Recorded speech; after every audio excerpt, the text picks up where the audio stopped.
कौन है पति? कौन है पति अरुणाचल प्रदेश की लोक कथा है। तामांग अरुणाचल की प्रसिद्ध जनजाति आपातानी के मुखिया की बेटी थी। देखने में गोरी गोरी हंसती आंखों वाली तामांग के सुनहरे बालों को देखकर जनजाति के लोग उसे सूरज देवता की बेटी मानते थे। तामांग गायन नृत्य के साथ साथ हथकरघे पर वस्त्र बनाने में भी बहुत निपुण थी। इसलिए उसका पिता डोनिगर अपनी इकलौती बेटी का डिंगसिल आचू आव्यो या ट्यूबो लियोबा जैसे देवपु पुरुषों से किसी एक से विवाह करके धन कमाना चाहता था। उनकी जनजाति का यही रिवाज था कि लड़के वाले लड़की के पिता को लड़की ब्याहने के लिए धन देते थे। उस दिन अरुणाचल प्रदेश की जनजातियों ने महिलाओं के वश बनाने की प्रतियोगिता हुई और एक तीर कमान की प्रतियोगिता हुई। हर वर्ष की तरह तामांग को प्रथम पुरस्कार मिला। इस वर्ष तो तामांग ने कमाल कर दिया था। आकाश से नीले रंग की रेशमी साल पर चांद, सूरज और तारे सफेद, सुनहरे, लाल और गुलाबी रंग में बुने थे। चारों तरफ नक्षत्रों की झालर बुनकर साल को सजाया था। विश्वास नहीं होता था कि ये बुनी हुई साल है।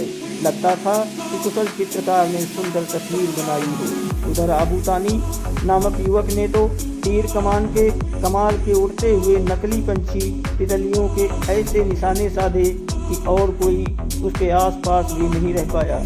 प्रतियोगिता के बाद हुए नृत्य में तामांग और आबूतानी पहली बार मिले और पहली मुलाकात में ही एक दूसरे को चाहने लगे।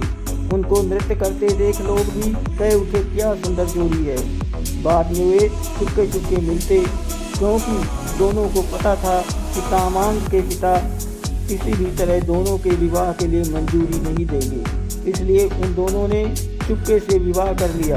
एक दिन तामांग के पिता ने उसे बताया कि 3 देव पुरुष उससे विवाह करना चाहते हैं। तामांग ने बताया कि उसका विवाह हो चुका है। पिता ने कहा कि वो ऐसे विवाह को नहीं मानता, ना ही वे तीनों देव पुरुष मानेंगे।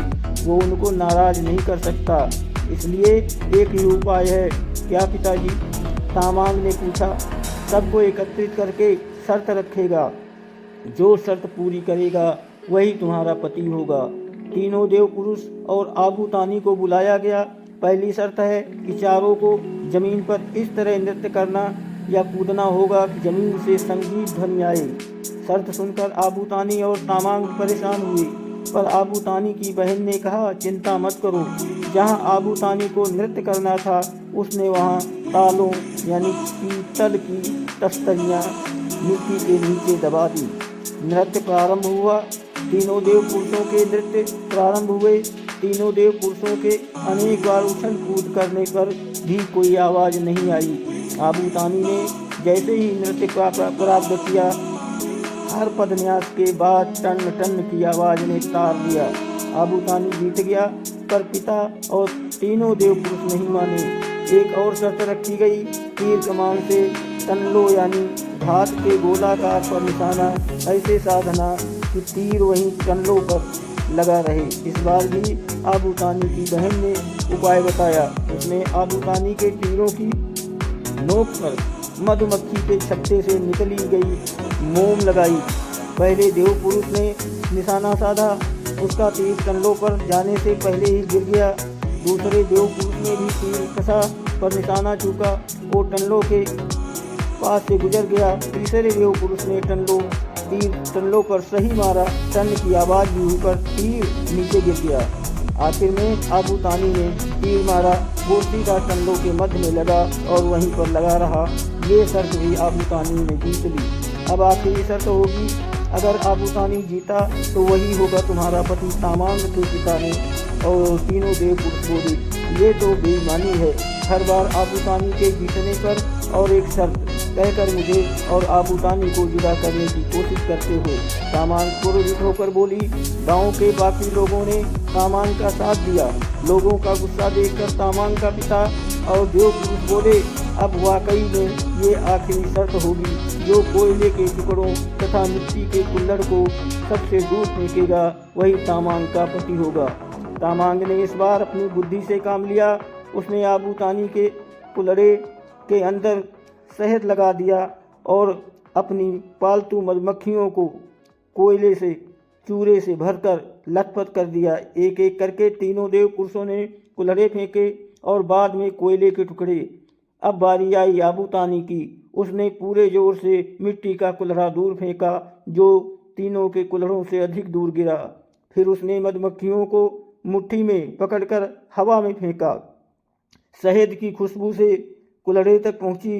जब देव पुरुषों के कोयले के टुकड़े उनके कुल्हड़ों तक, लोगों ने आबू तानी की जय जयकार करी। जगह तामांग का विवाह मैं आबू तानी से रचाऊंगा। सब लोग निमंत्रित हैं। तामांग के पिता ने ऐलान किया। सुबह दुल्हन के वेश में तामांग जब मैदान में पहुंची तब हैरान हो गई। आबू तानी के रूप में 4 जने खड़े थे। ये भी चाल थी, पहचानो कौन है पति और उसे माला पहनाओ। तामांग के पिता ने कहा। तामांग ने थोड़ी देर आंखें मीची, फिर बोली, मैं सबसे पहले हाथ मिलाऊंगी और फिर ही माला पहनाऊंगी। बहुत खूब, तीनों देव पुरुष खुश होकर बोले। पर तामांग ने देखा, असली आबू तानी चुप खड़ा था। पहले देव पुरुष थे। जब तामांग ने हाथ मिलाया तो उसने जोर से दबाया और आंख मारी। तामांग ने गुस्से से हाथ छुड़ाया।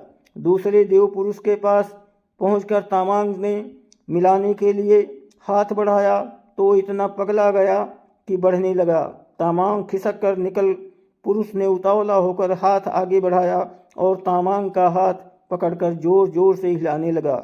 बड़ी मुश्किल से तामांग ने अपना हाथ छुड़ाया। अब वो चौथे यानी असली आबू तानी के पास पहुंची। उसने आबू तानी से हाथ मिलाया। उसके परिचित स्पर्श तथा उसकी आंखों से छलकते प्यार से वो निश्चिंत हुई। उसे पूरा विश्वास हुआ कि उसे आबू तानी को वरमाला पहनाई। तामांग के पिता और तीनों गर्दन झुकाए लोगों की झिड़कियां सुनते रहे। पुष्प वर्षा करके विवाह की रस्म पूरी कर दी गई। धन्यवाद।